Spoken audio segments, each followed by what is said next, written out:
Hello and welcome to Addis News Hour. I'm Daniel Kasahun with the news.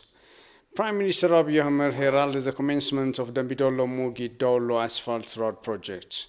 The expense of the 50.9-kilometer road project is to be channeled fully from the government. We'll have more on that. Prime Minister Abiy Ahmed has presided over the launch of the 50.9-kilometer Dambi-Dollo-Mugi Dollo Asphalt Road project in Kelemologa zone of the Oromia regional state. The road will be built with an outlay of 1.6 billion birr allocated by the government of Ethiopia. The contract was awarded to the Chinese Railway Servants Group Co. Limited. In its remark at the event, the Prime Minister said Kelemologa remains one of the high potential growth corridors in the country. Due to lack of infrastructure, the area remained neglected and didn't benefit from development gains. Development projects being built in the area aim to connect Wallagga zone with other parts of Ethiopia and neighboring countries. Once completed, the road will also fulfill the mobility and market access needs of the surrounding communities. Deputy Prime Minister and Foreign Minister Demeke Mekonnen for his part said the government is committed to work for the unity of the people and to ensure benefit of the residents from development gains. He indicated the time is now for change and to build national unity. Congratulations to you all. Ambo is key place in Ethiopia. It is a place for heroes and heroines tested practically. This project is part of modernizing the country. It is a historic opportunity to be here and witness the commencement of the project. Ambo is the backbone of Ethiopia's prosperity. In the history of Ethiopia, forefathers of Ambo's generation had contributed a lot to the country's development. The Deputy Premier urged the current generation of Ambo town to exert more efforts for the prosperity of Ethiopia. First Lady Zinash Tayachaw and Chief Administrator of the Oromia Regional State Shimellis Abdiisa attended the event. Deputy Prime Minister and Foreign Affairs Minister Demeke Mekonnen visits Turkey on 15th and 16th February 2021. According to the Turkish Ministry of Foreign Affairs, bilateral relations, regional and international issues will be discussed. The ministry also noted that on the occasion of this visit, which marked the 125th anniversary of the first diplomatic contacts with Ethiopia, the official inauguration ceremony of Ethiopia's new embassy building in Ankara will be held.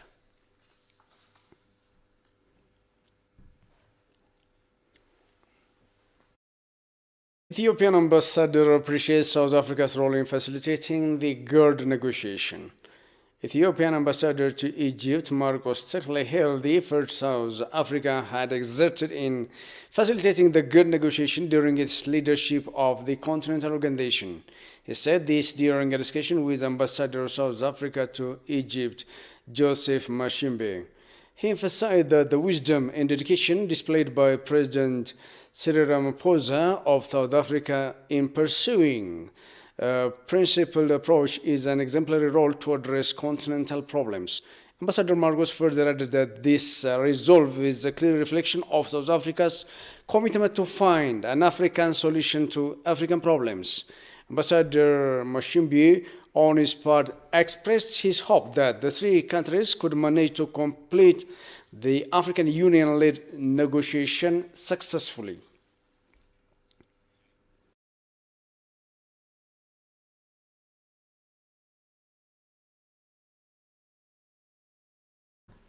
Ethiopia provided a briefing to resident ambassadors and diplomats of Asian countries on the current situation in Ethiopia.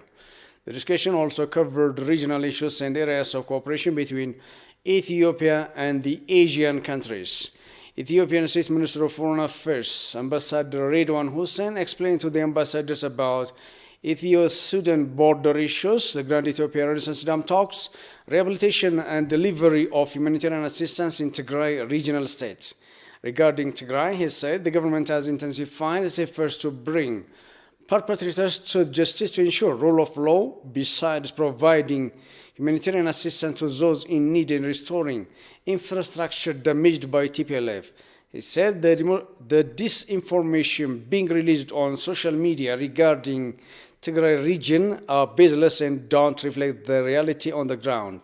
The ambassador and diplomats expressed their commitment to work together with the government of Ethiopia to support the rebuilding of the Tigray regional state.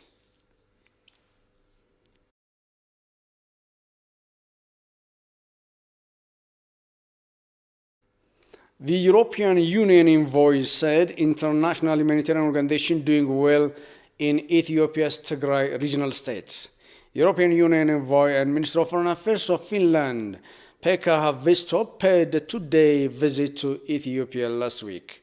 In a Twitter post, the envoy said he had open-cut substantive meetings with Prime Minister Abiy Ahmed Ali, the President, and other key ministers, close quote. Main issues was humanitarian access to Tigray. International humanitarian organizations are doing good work, he added.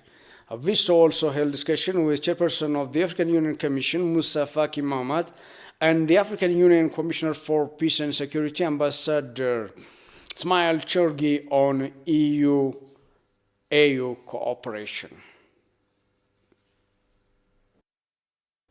Historians at the University of Gondar say Adwa victory is a symbol of harmonious coexistence and unity for this and next generation.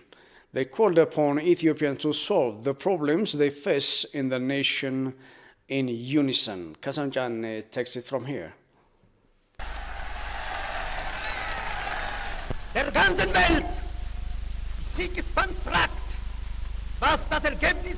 Countries of the world do preserve their history, be it positive or negative, and generations could draw a lesson from that history. In related to this, the victory of Adwa is invaluable and unforgettable worldwide that made Ethiopia unique in the heart of black people. Historians stated that Ethiopians fought with swords and obsolete rifles, but they fought courageously to vanquish the Italian white soldiers at the Battle of Adwa that ended up Ethiopia defeating Italy shamefully. As an emblem of international freedom and defiance of colonialism, Ethiopians at home celebrate the victory of Adwa every March. On this marking day, they visit monuments and cemeteries designated to honor those who had fallen in the Battle of Adwa for the sake of safeguarding their beloved homeland. It is also typical for the country to conduct public ceremonies and lay wreaths, especially under the monument of Emperor Menelik II at Menelik Square.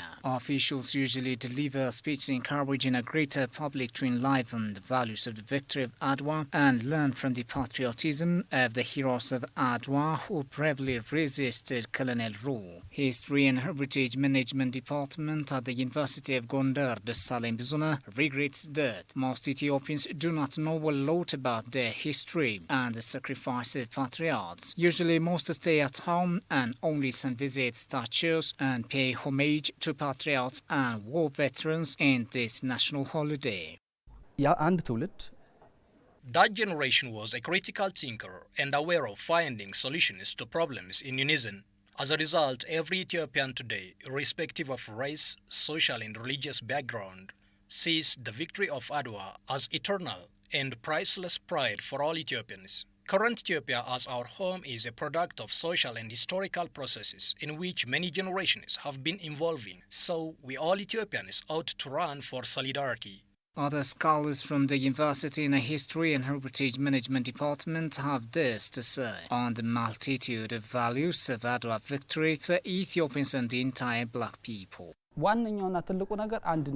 I'd like to recommend building active generation that fully understands the history and strives to sustain the development of the country. Historically, the victory of Adwa is the core driver of Ethiopianism, and celebrating Adwa victory should be the work of Ethiopians that emboldens Africans all over the world, though a lot remains until now to be done to promote awareness. And to all Ethiopians, my principal message is that we should not sacrifice the greatest Ethiopian history by confusing it with the challenges of poverty facing the country today. Hence, it is better to learn the lessons of history to shape a united and free future by strengthening more than 80 nationalities of Ethiopia that brought the Adwa victory so decisively during the war. የአባቶቻችንን From our forefathers, what kind they were, we should learn a lesson.